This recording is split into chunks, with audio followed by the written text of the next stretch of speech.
दूर किसी जंगल में एक रानो चिड़िया रहती थी। रानो चिड़िया के दो छोटे छोटे बच्चे थे। एक दिन रानो चिड़िया के बेटे कुकू को तेज बुखार हो जाता है। रानो चिड़िया बहुत परेशान थी क्योंकि उसके पास अपने बेटे को दवा लेकर देने के पैसे नहीं थे। मेरे बेटे, चिंता ना करो, हौसला रखो। आपकी माँ आपको कुछ नहीं होने देगी। मैं अभी जाती हूँ और आपकी दवा लेकर आती हूँ। अम्मा, आप मेरी दवा कैसे लेंगी?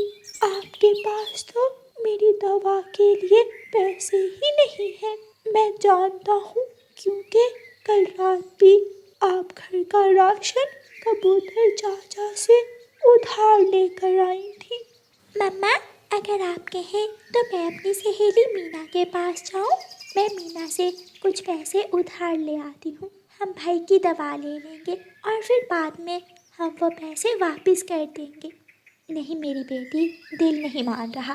मैं जाती हूँ, मैं कुछ करती हूँ। फिर मम्मा चिड़िया अपने घर से निकलती है।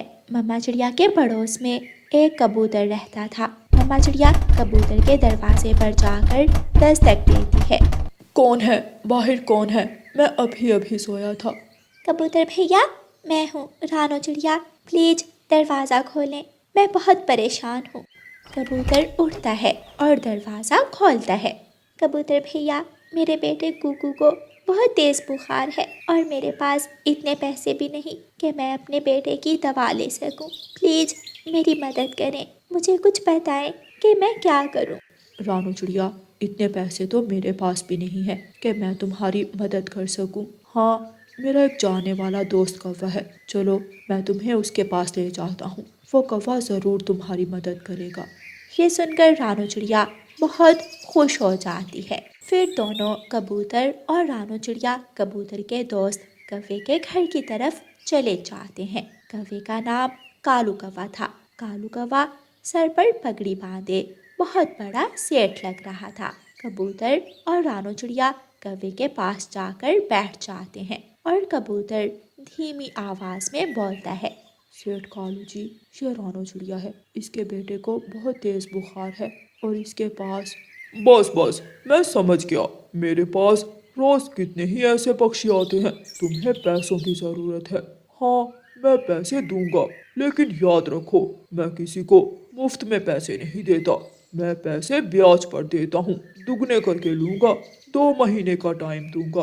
अगर दे सकती हो तो लो, अगर वापस नहीं दे सकती तो ना लो। मेरा तो यही तरीका है। कबूतर सवालिया नजरों के साथ रानो चिड़िया की तरफ देखता है और चिड़िया हाँ में अपना सर हिलाती है। कबूतर भैया, इसके सिवा मेरे पास और कोई उपाय भी तो नहीं है। अगर मैंने अपने बेटे की दवा ना ली तो मेरा बेटा मर जाएगा और एक माँ ये सब कैसे देख सकती है। मैं मर जाऊं अपने बेटे की जगह। मैं अपने बेटे को किसी भी कीमत में बचाना चाहती हूँ। आप मुझे सेठ जी से कुछ पैसे उधार ले दें। हाँ, ये हुई ना बात। तो फिर ठीक है, इस कागज पर अपना पंख लगा दो। रानो चिड़िया सामने पड़े कागज पर अपना अंगूठा लगा देती है। कालू कौवा एक थैली खोलता है और उसमें से कुछ पैसे निकालकर दूसरी थैली में डाल देता है। लो, ये तुम्हारे हुए। अब तुम दोनों जा सकते हो। रानो चिड़िया बहुत खुश थी। कबूतर भैया, मैं आपका ये एहसान कभी नहीं भूल सकती। आपने ना सिर्फ मेरी मदद की बल्कि मेरे साथ भी आए, वरना मैं सेठ जी तक कभी ना पहुंच पाती। चिड़िया, अगर कोई तुम्हारा जानने वाला दोस्त ऐसे परेशान हो तो उसे जरूर मेरा बताना। और हाँ, साथ ब्याज का मत भूल जाना। मुफ्त में कुछ नहीं मिलता। ठीक है सेठ जी, अब हम जाते हैं। मुझे अपने बेटे की दवा लेने भी जाना है। फिर रानो चिड़िया और कबूतर वहाँ से चले जाते हैं। रास्ते में कबूतर अपने घर की तरफ मुड़ जाता है और रानो चिड़िया सीधी बुलबुल डॉक्टर के पास जाती है। रानो चिड़िया बुलबुल डॉक्टर से अपने बेटे की दवा लेती है। मैंने 2 दिन की दवा दे दी है, इससे तुम्हारे बेटे का बुखार ठीक हो जाएगा। अगर ठीक ना हुआ तो 2 दिन बाद उसे मेरे पास लेकर आना। शायद टीका लगाना पड़े या फिर कुछ और दवा देनी पड़े। ठीक है बुलबुल डॉक्टर, मैं जाती हूँ। फिर रानो चिड़िया अपने घर चली जाती है। रानो चिड़िया बहुत खुश थी। वो घर जाकर जल्दी से अपने बेटे को दवा देती है। मम्मा, आपने दवा के पैसे कहाँ से लिए, जबकि आपके पास तो कुछ भी नहीं था। बेटी, मैंने कुछ जुगाड़ लगाया है, तुम चिंता ना करो। मैंने किसी से उधार पैसे लिए हैं, मैं वापस कर दूंगी। बस एक बार मेरा बेटा ठीक हो जाए, मैं कर दूंगी वापस। रात गुजर जाती है। सुबह तक रानू चिड़िया का बेटा कुछ ठीक था। वो अपनी आंखें खोल रहा था, वो करवट बदल रहा था, वो अपनी माँ से पानी मांगता है। मम्मा, मुझे एक गिलास पानी तो देना, अब मैं रात से ठीक हूँ।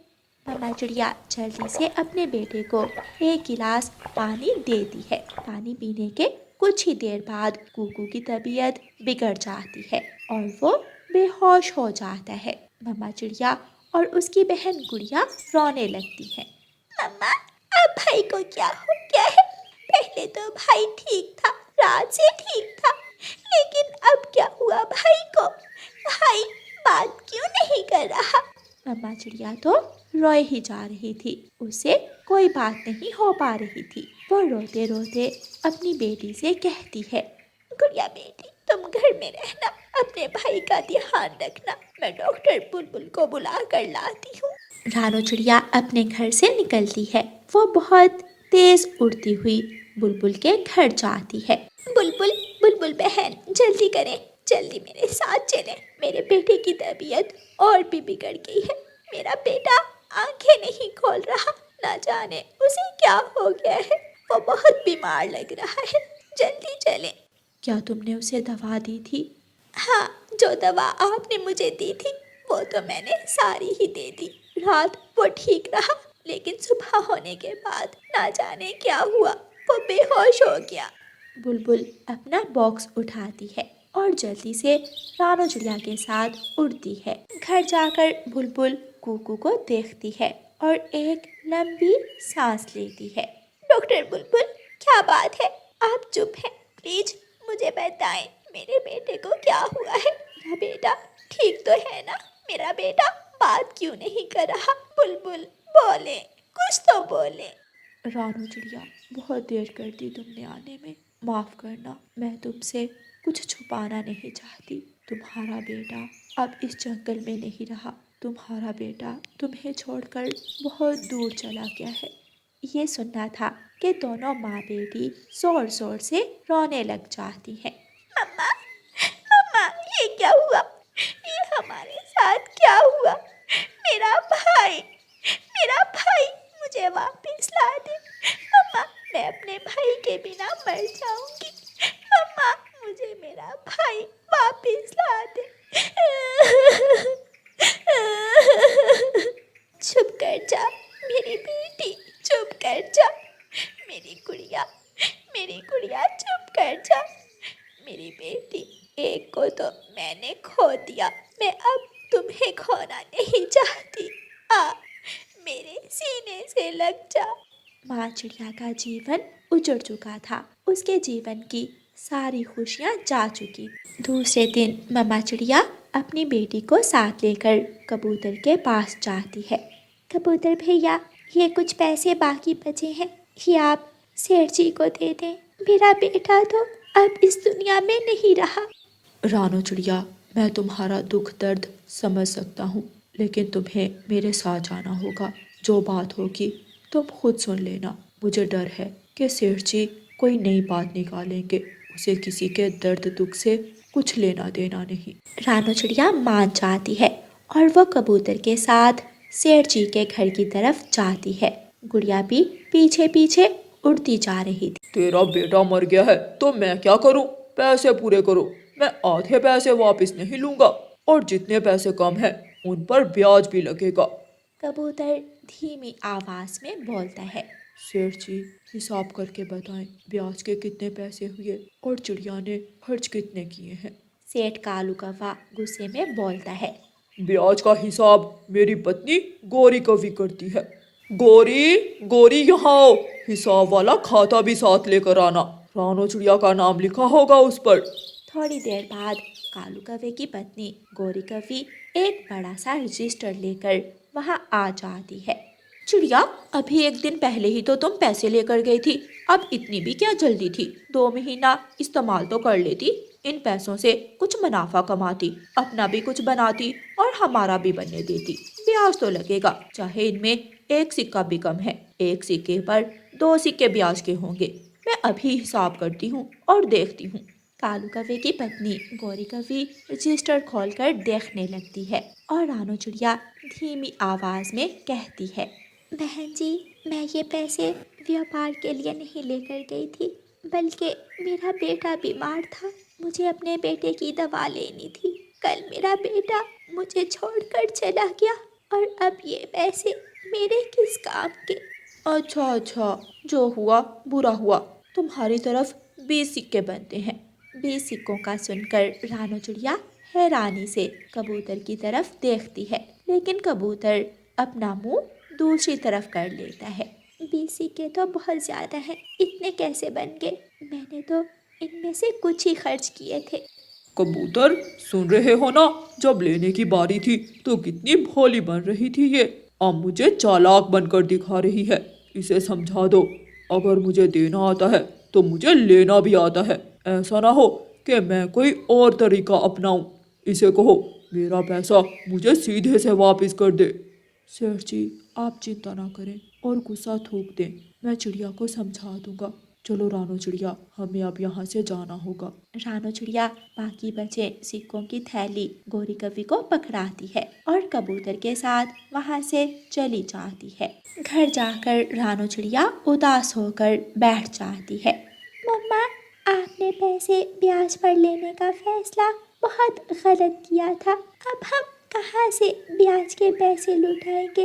मुझे नहीं लगता कि हम कौवे को 20 सिक्के दे पाएंगे। ऐसा ना हो कि वो कौवा हमारे घर पर ही कब्जा कर ले और हमें बेघर कर दे। पहले मेरा भाई नहीं रहा और अब हम बेघर हो जाएंगे। माँ, हम कहाँ जाएंगे? हमारा कौन है? कौन हमें ऐसे ठंडे मौसम में अपने घर रखेगा? कौन हमारे दुखों का सहारा बनेगा? बेटी, मैं मजबूर थी, मैं अपने दिल के हाथों मजबूर थी। मैं अपने बेटे को बीमार भी तो नहीं देख सकती थी। मेरा बेटा भी ना रहा और मैं कर्ज के नीचे दब गई। मैं क्या करूं? मैं एक मजबूर माँ हूँ, ना जी सकती हूँ ना मर सकती हूँ। मामा चिड़िया और उसकी बेटी गुड़िया सारा दिन अपने घर में डर के मारे बैठी रहती हैं। जैसे ही शाम होती है, सेठ कालू 2 गुंडों के साथ वहाँ आता है और दरवाजे पर जोर से दस्तक देता है। दरवाजा खोलो, जल्दी करो, वरना मैं दरवाजा तोड़ दूंगा। जल्दी करो चिड़िया, मेरे पास समय नहीं है। रानू चिड़िया का डर के मारे बुरा हाल था। उसकी बेटी दरवाजे के पीछे छुप जाती है और रानू चिड़िया कांपते हुए पंखों के साथ दरवाजा खोलती है। सेठ जी, क्या हुआ? मैं कर दूंगी वापस। मैं आपका ब्याज और आपका मोल कर दूंगी वापस। मुझे कुछ समय दें। मेरे पास समय नहीं है, अगर पैसे हैं तो मुझे दो, वरना ये घर खाली कर दो और निकल जाओ इस घर से, वरना मेरे गुंडे तुम्हारा सामान उठाकर घर से बाहर फेंक देंगे। ये सुनकर रानू चिड़िया रोने लग जाती है और कौवे की बहुत विनती करती है, लेकिन कालू कौवे को उस पर जरा भी ध्यान नहीं आती। सेठ कालू कौवा और उसके गुंडे रानू चिड़िया का सामान उठाकर घर से बाहर फेंक देते हैं। रानू चिड़िया और उसकी बेटी अपने सामान के पास बैठी रोए जा रही थी। सेठ कालू कौवा घर को ताला लगाता है और चिड़िया की तरफ देखते हुए ऊंची आवाज में कहता है, सुन, अरे ओ चिड़िया, अगर इस ताले को खोलने की कोशिश की तो जान से मार दूंगा। तू जानती नहीं मुझे, मुझे दूर दूर के जंगलों वाले गुंडे जानते हैं, सब डरते हैं मेरे नाम से। पूछ लेना अपने साथ आने वाले उस कबूतर से मेरा, वो तुम्हें सब बताएगा।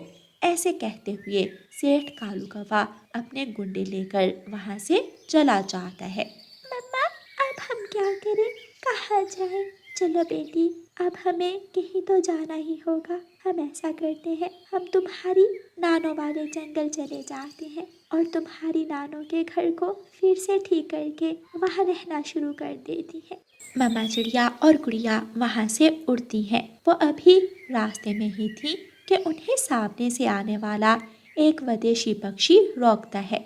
रानो, रानो चिड़िया ही है ना आप? मेरे पास आपके लिए कुछ है। रानो चिड़िया रुक जाती है और उस विदेशी पक्षी की बात गौर से सुनती है।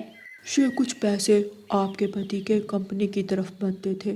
जब आपके पति का देहांत हुआ तो ये पैसे उनके जमा थे। कंपनी ने मुझे भेजा है ये पैसे आपको देने के लिए। अब मैं चलता हूँ, मुझे और जंगल भी जाना है।